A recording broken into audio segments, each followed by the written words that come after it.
కాదు శెట్టి గారు. ప్లీజ్ అమ్మా, కాదు కూడదు అనే మాటలు నా ముందు పనికిరావు.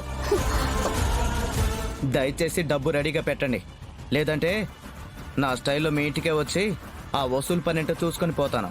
శెట్టి గారు, డబ్బు ఇంకా రెడీ కాలేదండి. ఒక్క వారం టైం కావాలి. చూడమ్మా, వారం కాదు, అందులో సగం కూడా ఇచ్చేది లేదు. ఇది నా వ్యాపారం అమ్మా. ఒక్కరోజు డేటు అటు ఇటు అయినా నాకు జరిగే నష్టం చాలా ఉంటుంది. ఆ డబ్బు సాయంత్రం లోపు అడ్జస్ట్ చేయాలి. శెట్టి గారు ప్లీజ్, మీకు దండం పెడతాను. కనీసం ఒక్క రోజైనా గడువివ్వండి శెట్టి గారు. సరే, ఒక్కరోజు అంటున్నావు కదా, తీసుకో. ఈ ఒక్కరోజే టైం ఇస్తున్నా. రేపు సాయంత్రం కల్లా పూర్తి డబ్బు పంపించకపోతే తర్వాత విషయం వేరేలా ఉంటుంది.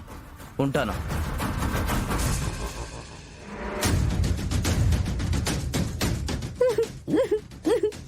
అయ్యో,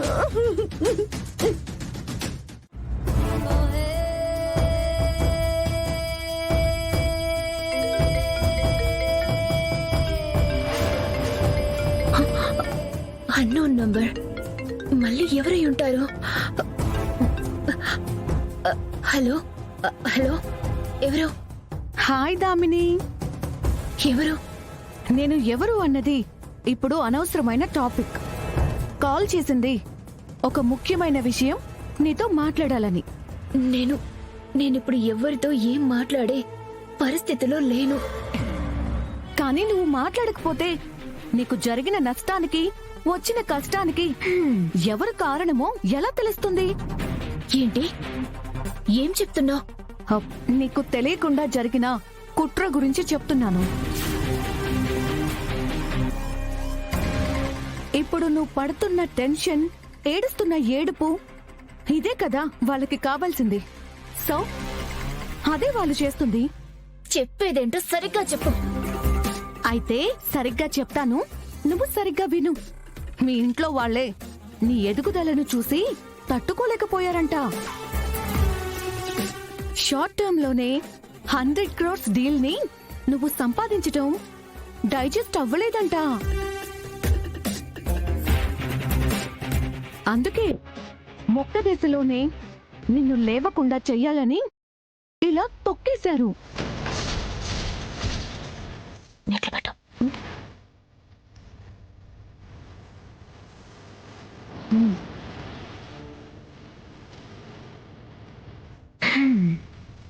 సో నువ్వు పడితే బిజినెస్ చేతగాని దానిలాగా తలదించుకుంటావు.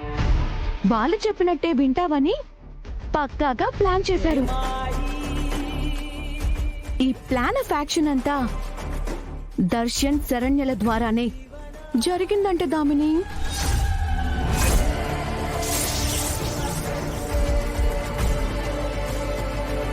నువ్వు చెప్పిందంతా పచ్చి నిజం. అబద్ధమేమోనని నువ్వు భ్రమపడితే అది నీ కర్మ.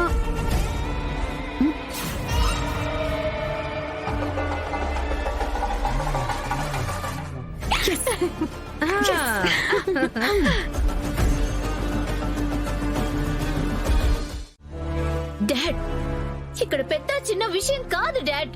ఎక్కడ మనం బిజినెస్ లో బాగుపడిపోతామేమోనని, వాళ్ళ స్థాయి ఎక్కడ తగ్గిపోతుందోనని వీళ్ళు కలిసి ప్లాన్ చేసి మన బిజినెస్ ని ఇలా దెబ్బ కొట్టారు. దామిని,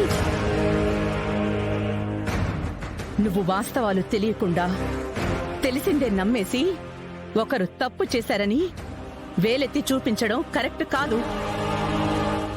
ముందు జరిగింది ఏంటో, ఎవరిలా చేశారో ఎంక్వైరీ చేసి కనుక్కుందాం. ఆ తర్వాత ఏం చెయ్యాలో అది చేద్దాం. అంతేగాని నువ్వు అనవసరమైన విభేదాలు సృష్టించుకుని ఇంటి వాతావరణాన్ని పాడు చెయ్యొద్దు.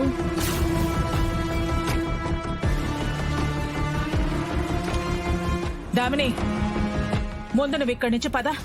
జరిగే నష్టం ఇక్కడ నీకు మాత్రమే కాదు, మొత్తం కుటుంబానిది. కుటుంబం అంటే వేరు వేరని కాదు, అందరము అని. పద, రా రా.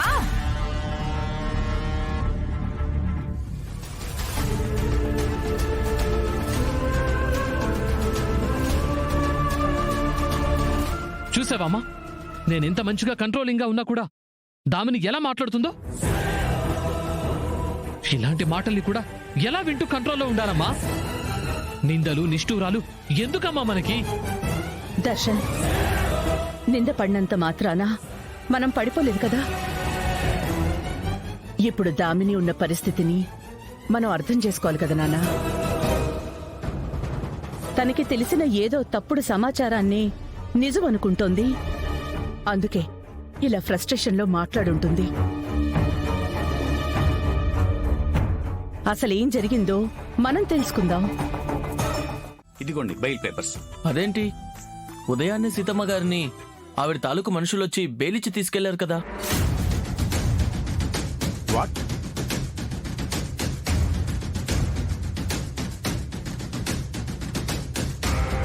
ఆవిడ తాలూకా మనుషులా?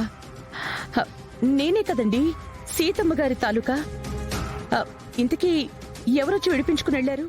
ఏమోనండి, మేము బెయిల్ ఫార్మాలిటీస్ అయితే సరిగా చూస్తాం కానీ వచ్చిన వాళ్ళు ఎవరో ఏంటో మేము చూడలేం కదా.